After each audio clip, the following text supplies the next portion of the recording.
Assalamualaikum warahmatullahi wabarakatuh. Perkenalkan, kami dari kelompok 6 akan mempresentasikan terkait materi teori linguistik. Yang pertama yaitu definisi linguistik. Kata linguistik berasal dari bahasa Latin lingua yang berarti bahasa. Dalam bahasa Prancis, langues, Italia, lingua, Spanyol, ilengua, dan Inggris, language. Menurut Pringgodikdo dan Hasan Sadili, sebagaimana dikutip oleh Mansur Pateda, linguistik adalah penelaahan bahasa secara ilmu pengetahuan.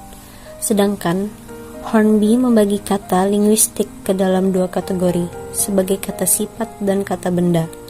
Linguistik sebagai kata sifat berarti the study of language dan language. Sedangkan linguistik sebagai kata benda berarti the science of language, method of learning and studying language. Dengan demikian, linguistik menurut S. Hornby berarti ilmu bahasa atau metode mempelajari bahasa. Secara garis besar, sejarah perkembangan bahasa terjadi melalui 3 tahapan, yaitu zaman kuno atau klasik, zaman modern, dan zaman postmodern. Linguistik sudah ada sejak zaman kuno, yaitu sekitar abad keempat sebelum Masehi. Akan tetapi bukan awal kelahiran dari linguistik. Di sini linguistik hanya masih diibaratkan embrio saja. Selanjutnya memasuki zaman Yunani atau yang sering disebut dengan tata bahasa tradisional. Tokoh-tokoh yang berperan pada zaman ini antara lain Socrates, Plato, dan Aristoteles. Pada zaman ini mulai disusun suatu gramatika atau tata bahasa yang didasarkan pada logika namun pembagian kata lebih lengkap. Disinilah lahirnya linguistik dalam dunia kebahasaan memasuki zaman Renaissance. Minat terhadap bahasa-bahasa daerah berkembang luas dan buku-buku tata bahasa ditulis dengan jumlah besar. Selanjutnya pada abad ke-19, akhir abad ke-20, ada seorang tokoh yang kemudian dikenal dengan bapak linguistik modern, yaitu Ferdinand Saussure. Pada abad ini, peradaban sudah mulai berkembang tidak hanya satu tempat, tetapi berbagai tempat dengan penekanan yang berbeda-beda. Selanjutnya kemudian pada abad ke-60-an mulai berkembang suatu model pemikiran dekonstruksi yang inti pemikiran dengan cara menentang pemikiran lama dan membuat pemikiran baru. Dan masa-masa selanjutnya linguistik dikembangkan lagi oleh para ahli bahasa yang lain menjadi tata bahasa yang lebih baik lagi hingga saat ini. Prinsip dasar linguistik. Linguistik adalah studi yang didasarkan pada sebuah realita di mana objek yang dikaji meliputi objek materia dan forma. Prinsip dasar studi linguistik mengobjekkan materia sebagai bahan lisan. Objek materia itu sendiri meliputi beberapa prinsip-prinsip penelitian, yang diantaranya adalah natural. Yang dimaksud dengan natural di sini adalah bukan hasil rekayasa dalam berbagai kepentingan, atau dapat dikatakan linguistik mendapatkan hasil penelitian berdasarkan fakta. Selanjutnya, hubungan ilmu linguistik dengan ilmu-ilmu lainnya.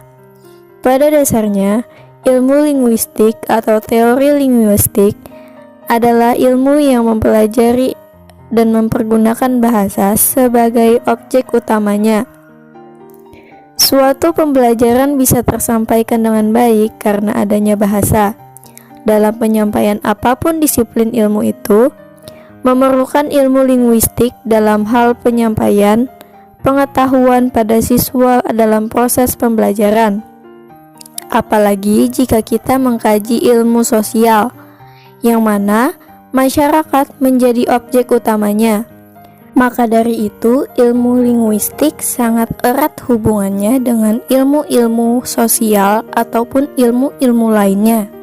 Macam-macam subdisiplin linguistik. Yang pertama, fenologi. Fenologi merupakan cabang ilmu linguistik yang mempelajari tentang bunyi. Fenologi mencakup bunyi-bunyi bahasa secara umum yang kajiannya mencakup fenotik dan fenomik. Yang kedua, morfologi merupakan ilmu yang mengidentifikasi satuan-satuan dasar bahasa sebagai satuan gramatikal.